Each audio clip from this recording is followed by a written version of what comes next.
In today's video, I'm going to teach you how to center text in Substack.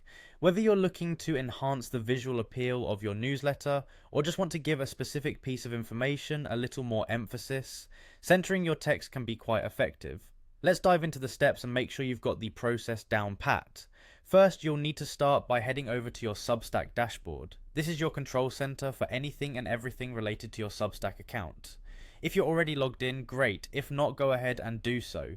This is where you'll be able to create new posts or make edits to the ones you've already published. Once you're in your dashboard, you'll have the option to either create a brand new post or edit one that exists. If you're starting from scratch, click on the option to create a new post and begin typing out your content.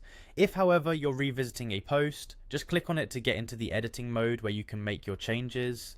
Now that you're in the editor, find the text that you want to center. It could be anything from a headline to a standalone quote that you want to highlight. Click and drag your mouse over the text to select it. With your text selected, you'll want to direct your attention to the top toolbar where you'll see the option that says More. Clicking on this will present you with a drop-down menu, and here you'll find something labeled Poetry. Yes, it might sound a bit unusual, but selecting poetry is key to centering your text. The next step involves using the spacebar to fine-tune your alignment. Since Substack doesn't offer a built-in centering button, this is a bit of a workaround. You will hit the spacebar enough times to nudge the text closer to the center of your page. You might need to switch between the preview option and the editor to make sure it looks just right. It might take a little trial and error, but stick with it until you're happy with how it looks.